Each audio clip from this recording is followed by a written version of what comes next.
Hi, I'm Ryan Illa, Project Manager for the City of Red Wing. I'm here at the site of one of our upcoming 2021 projects. First of all, I'd like to tell you about a few other projects that we have coming up this year. We started redeveloping the 321 Potter Street. It's actually the whole city block as you come off the new bridge. And we removed a few buildings, expanded some parking lot, improved the alley with some storm sewer drainage and a new curb and gutter.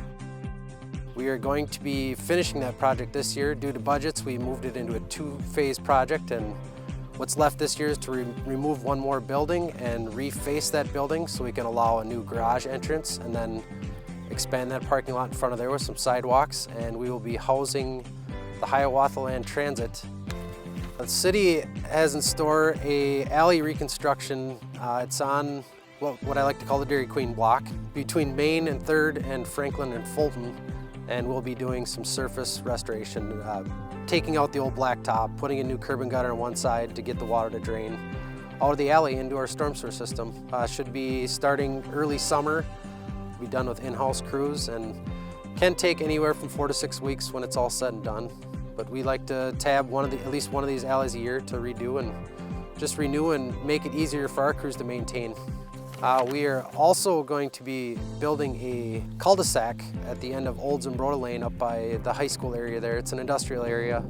It's now a dead-end street, but last year we started hauling in fill to build that slope up, the road up, to make it drivable and basically give these truck delivery drivers a nice place to turn around. That included some storm sewer extension to get into the pond, and then we'll be resloping. We're looking to get the curb and gutter and the blacktop on sometime early summer and wrapped up by the fall. Another project that will be continuing from last year is the Red Wing Avenue South and the Hewitt Avenue construction. This is a fully petitioned project by the landowners to connect these two roads together. We had extended some utilities to maybe further allow for Mayo to develop that property, and we extended the sidewalk, connecting the sidewalk from down on the bottom, which is now being developed by Keller Bartman, up to the top through the Mayo property. And now Mayo is looking at themselves extending that sidewalk from the edge of our project out to the bike trail on Tyler Road, so that'll fully connect these neighborhoods. We're looking to wrap this project up early summer, late spring, because it was continued from last year, but we're well on track, and weather allows, we should get it done by June. Another project this year is our Highway 58 Mill and Overlay. This is a state project. It'll be starting in July. That's the beginning of their fiscal year. The scope of the project is from Main Street all the way to 17th Street with some changes. They're going to be redoing all the pedestrian ramps along that corridor. We're going to be constructing some bump outs, 13th and 17th and 4th Street, making those pedestrian crossings a little shorter, as well as some realigning of curbs, and we'll be changing some storm sewer. There may be some minor inconveniences as they'll be having some detours through the downtown area, short one-block detours. They'll be closing down 7th Street for a portion and 4th and 5th for a portion, but not at the same time, so it'll just be signed well and easy to navigate through town. So don't be afraid to head downtown this summer.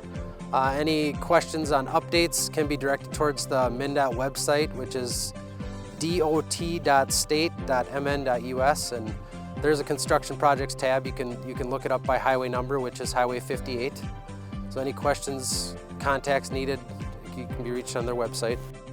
And just like the state is doing a bituminous mill and overlay, the city has its own mill and overlay project. We have identified a few streets in town here. One of the bigger ones being 4th Street downtown, and Aspen Avenue is a good chunk of this project. And we'll be grinding off the top 1 inch of blacktop and then putting a fresh new layer down. Any pedestrian crossings that we happen to impact will be redone as well to make them ADA compatible. That is looking to start anytime after Memorial Day and will be wrapped up by Labor Day. It doesn't necessarily mean it'll drag on that long, but these projects tend to take 4 to 6 weeks once started, and we won't be closing roads. Traffic will stay open. It's just a moving operation, so be mindful of our workers out there. If you happen to have any concerns or questions before, during, or after any of our projects, feel free to reach out to the engineering office. Thank you.